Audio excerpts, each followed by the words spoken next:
Hi, my name's Tony Wagner. I often introduce myself as a recovering high school English teacher because, in fact, I did spend 12 years full-time teaching high school English in a variety of different schools, working with at-risk kids in an alternative public school and as well as working in an independent school, Sidwell Friends in Washington.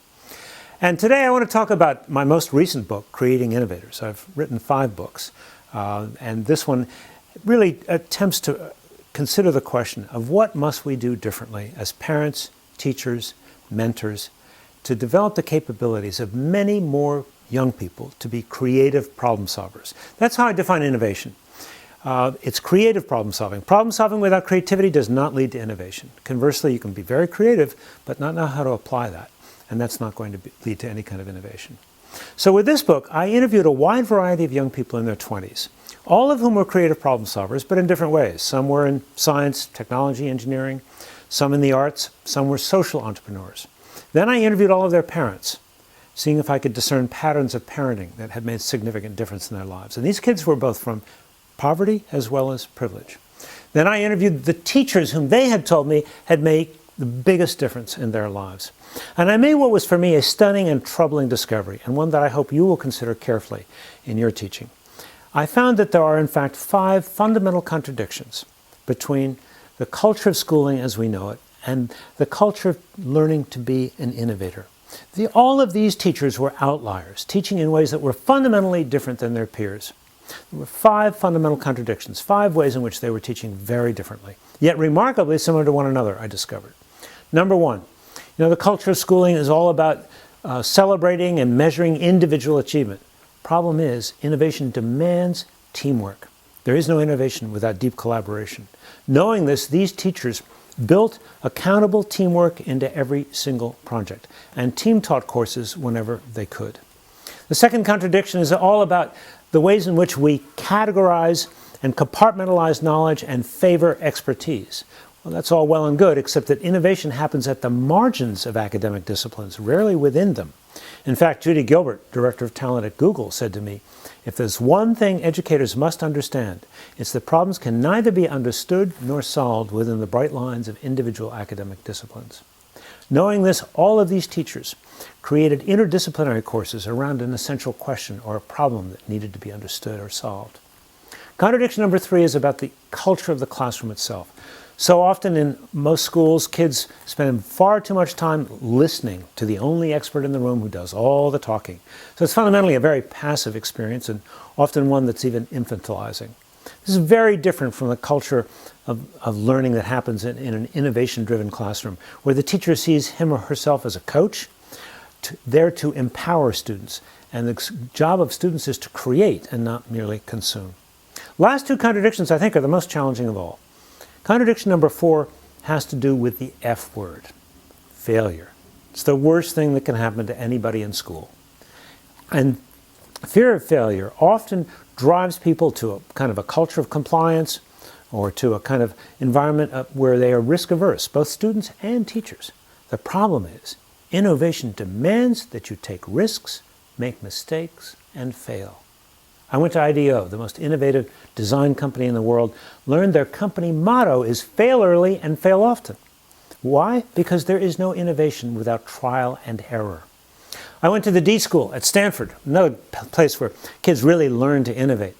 And we were talking about the problem of grading, and one teacher said, we're thinking very seriously that F is the new A.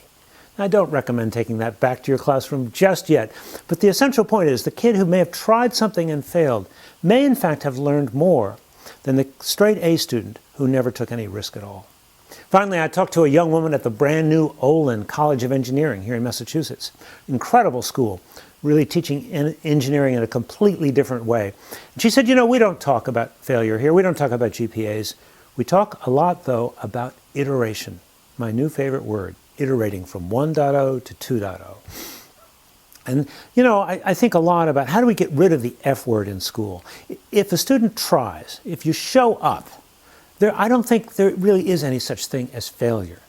If you teach students to reflect on their work and to apply what they've learned to their next effort, their next iteration, that's not failure. Failure is not trying at all, not even showing up. The last contradiction, I think, is the most challenging of it all, because it has to do with motivation.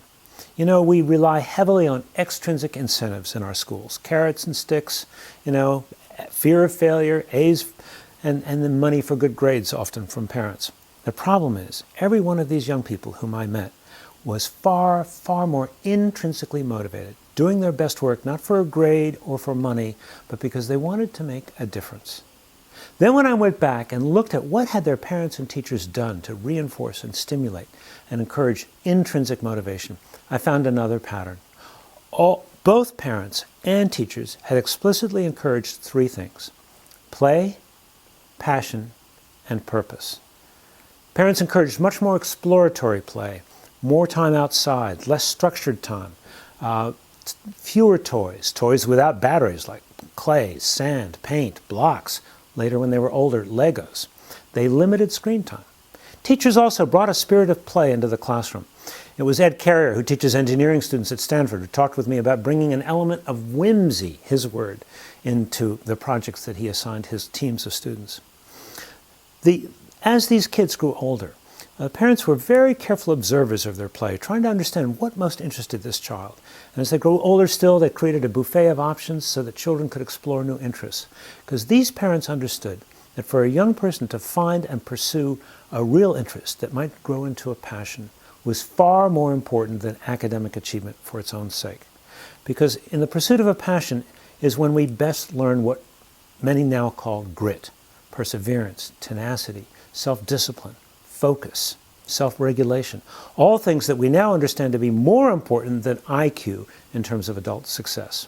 The teachers the same. They wanted to keep the spirit of curiosity alive in the classrooms. So they devoted time in their individual courses where students could pursue their own interests, explore something that was of interest to them, learn something new or different.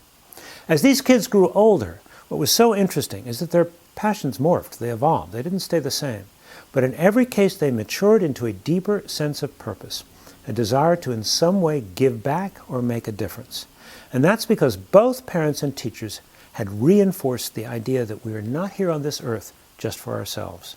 We have some responsibility, even if it's in a small way, to give back, make a difference.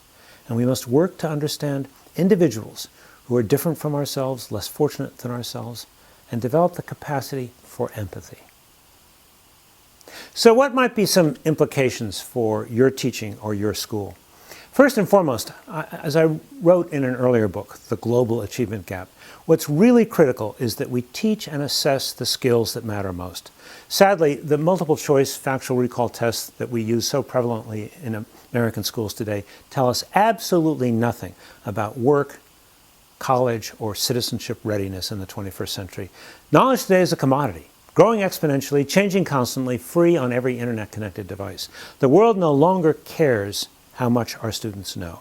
What the world cares about is what they can do with what they know, which is a brand new problem. So first and foremost, I think we need to teach and assess critical thinking, collaboration, communication, and creative problem solving. The 4 C's. EdLeader21.com is a great organization of school districts that are devoted to teaching and assessing these skills and helping leaders to become more effective in that work. Secondly, I think we really need to look carefully at the culture of the classroom and encourage teachers to try new things. I think a portion of our professional development money should go into an innovation fund to which teams of teachers could apply to create interdisciplinary courses or to use, say, digital portfolios for assessing their students. I think every student should have a digital portfolio that follows them through school, which becomes a body of work that is evidence of progressive mastery of the skills that matter most. That kind of assessment, informed by collective human judgment, I believe is far more important than any of the tests we're currently using. And there's nothing to stop us from doing that alongside of the testing if we have to continue to do that. Finally, I think we need to allow time for students to really pursue their own interests. You know, Google has a 20% rule, other companies 15%, where employees can work on any project of their choice. And it's been an engine of tremendous innovation in those companies that have tried it. So my modest proposal is that we tell every student when they start school, you have 20% of your time to work on any project of your choice, to become the architect of your own learning. Now, we want you to document your learning in your e-portfolios. So this is not free time. This is independent learning time. And we're going to sit down with you periodically and help you assess that work and set new learning goals. But the whole idea is that we encourage students' play, passion, and purpose. an intrinsic motivation for learning by giving them more time to make meaningful choices and to pursue the areas of interest to them. These are some of the things that I believe can and indeed are being done in schools all over the country today and around the world.